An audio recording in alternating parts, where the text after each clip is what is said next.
Buenas tardes, mi nombre es Lucía Armas, soy estudiante del Instituto ITEXUR. En esta ocasión yo les voy a hablar acerca de las teorías de aprendizaje, las cuales nos llegan a enseñar qué y cómo debemos enseñar a nuestros estudiantes. A través de esta teoría hemos logrado avanzar demasiado en el modo de enseñanza. Empezaré hablando del modelo tradicional. El modelo tradicional consistía en la educación que se recibía años atrás, donde el profesor era el único personaje activo, mientras que el estudiante era el personaje pasivo. Es decir, solo se remitía a recibir la información que el profesor le daba, sin cuestionarla ni dar criterio alguno. En este modelo tradicional eran muy frecuentes los castigos con presencia de látigos. En esta ocasión yo les he puesto granitos de maíz donde el niño está arrodillado. Esto le causa mucho dolor y humillación frente a sus compañeritos de clase. En este modelo tradicional prevalecía la obediencia y la disciplina. Si ésta se llegara a incumplir, pues el profesor emitía castigos totalmente severos. O si el niño no aprendía con el profesor que estaba de turno, este también era humillado. Él debía aprender según el método del profesor sin crítica alguna. Con el paso del tiempo se presentó la teoría del conductismo. Esta teoría del conductismo se basa en estudiar la relación que existe entre el estímulo y la respuesta. Las bases del conductismo las puso Wundt. Wundt nació en 1832 en Alemania y murió en 1920. Él estudió medicina y llegó a ser psicólogo. Wundt unió la filosofía con la psicología a través de su método experimental, basado en la introspección y autoobservación. El aporte que él nos dejó fue la relación que existe entre la sensación y percepción. Identificó el proceso mental que consistía y decía: la mente reacciona a varias sensaciones y sentimientos en el diario vivir. Todo el tiempo estamos reaccionando frente al estímulo que encontramos en nuestro día a día. Con estas bases que nos dejó Wundt, Watson logró establecer un experimento que consistía en el pequeño Albert. Él era un bebé de 11 meses, el cual lo puso frente a un ratoncito. Cada que el bebé acariciaba al ratoncito, Watson emitía un sonido bastante fuerte y desagradable con ayuda de un martillo y una lámina. Con el paso del tiempo, esto provocó que el bebé tenga totalmente repugnancia y miedo a los ratoncitos o conejos. Ya después no era necesario que se presente el conejito o ratón. Solo con ver las caretas, el bebé ya tenía un temor terrible a estos animalitos. Fue gracias a la asociación que hizo el bebé con el estímulo neutro, que fue el sonido terrible de la lámina y el martillo. Gracias a este experimento, Watson nos dijo que la conducta humana es predecible y modificable. Presentaba que el cerebro del niño es como plastilina y como docente uno podía modificar al gusto de nosotros.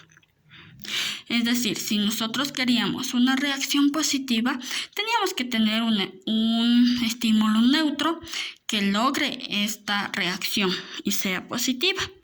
Si por el contrario queríamos una reacción negativa, era fácil unir al estímulo natural un estímulo neutro que sea negativo y por ende el estudiante reaccionará de manera negativa. Luego seguimos con nuestro famoso personaje Pavlov. Pavlov nos presenta el condicionamiento clásico. Él nació en Rusia el 26 de septiembre de 1849. Mientras él realizaba varios experimentos, se dio cuenta que cada que alimentaba a su perrito, este segregaba saliva apenas lo miraba a él y el platito de comida. Esto lo llevó a ejercer un experimento que consistía en pegar una campanita a la hora de comer. Es decir, emitía un sonido con su campana al momento que él entregaba el platito de comida al perro.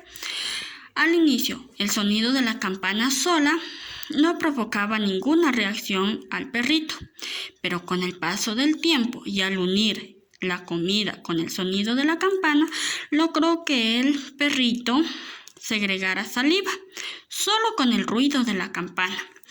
Con este experimento llevó al condicionamiento clásico, es decir, aportó un estímulo incondicionado tendrá como reacción, como respuesta,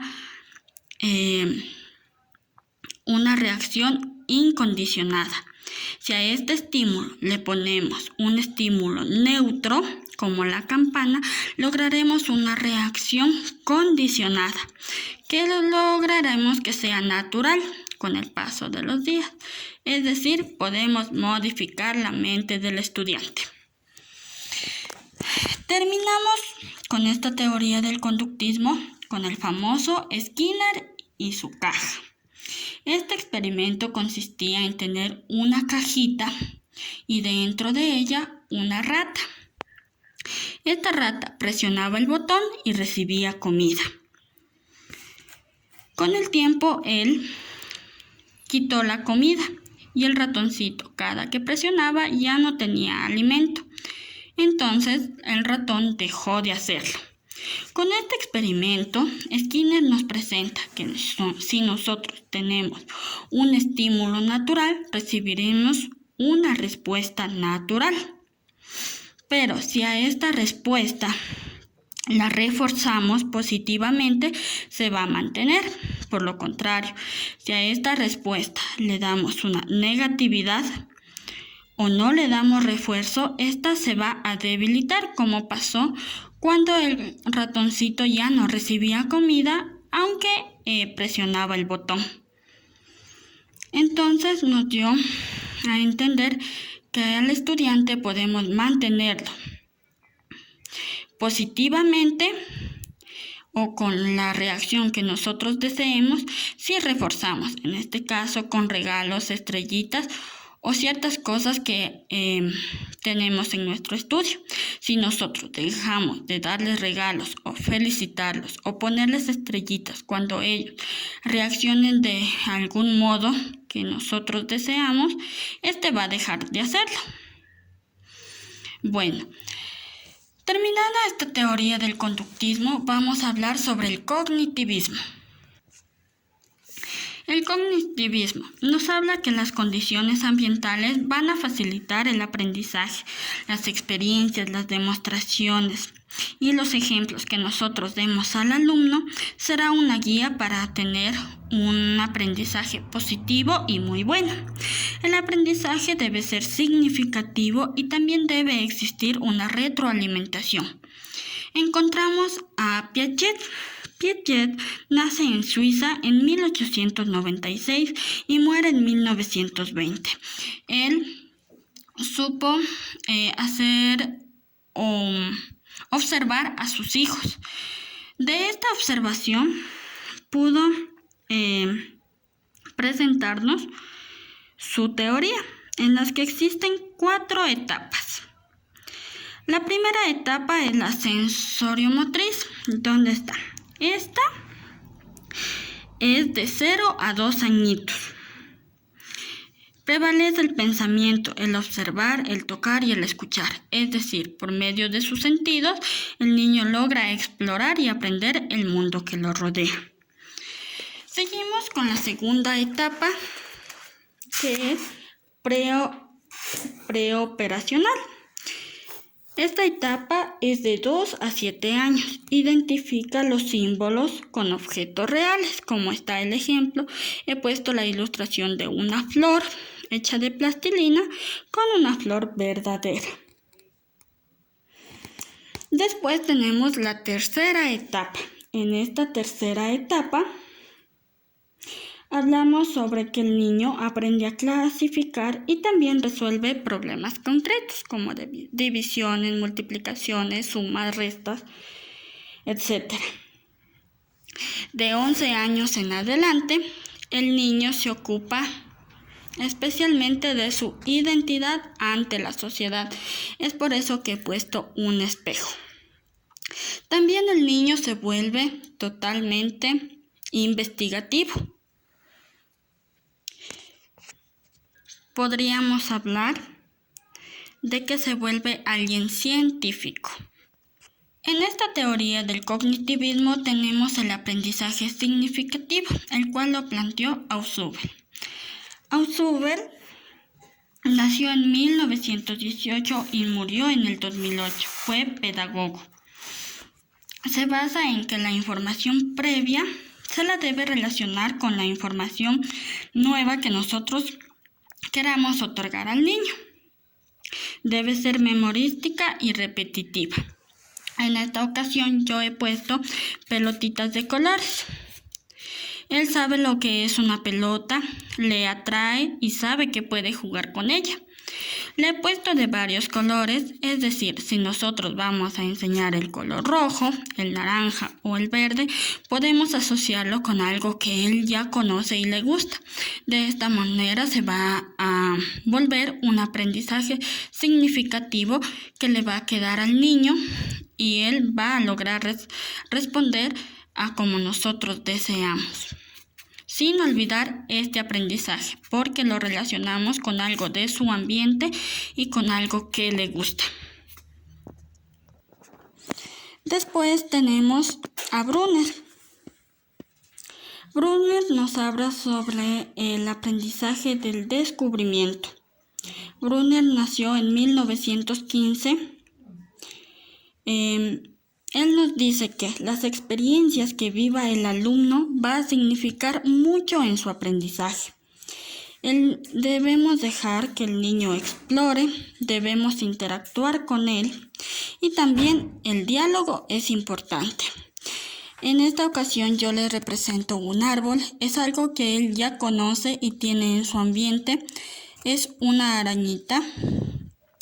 Quiere decir que si nosotros le presentamos esto que él ya conoce, él va a descubrir que el arbolito tiene raíz, tallo, hojas, puede dar un fruto y asimismo puede experimentar, descubrir que la arañita es un insecto, que existen más arañitas de diferentes clases. Puede investigar qué come, de dónde viene. Ese aprendizaje debe ser guiado por el profesor. Si el niño se encuentra confundido, pero es necesario que el niño investigue y se sienta orgulloso de llegar a un resultado. Finalmente tenemos a Bandura, quien nos habla sobre el aprendizaje social. Él nació en Canadá en 1925, fue psicólogo pedagogo. Él nos habla acerca del aprendizaje social, es decir, que el niño aprende con sus pares, es decir, niños de su misma edad, aquello que muchas veces como profesor no nos hacemos entender. No solo pueden ser sus compañeros, sino también puede ser su familia. El hecho de experimentar, observar, se basa entre la observación y el aprendizaje por imitación. Bueno, esta ha sido mi exposición, espero que les haya gustado. Hablé sobre el modelo tradicional, el conductismo y el cognitivismo.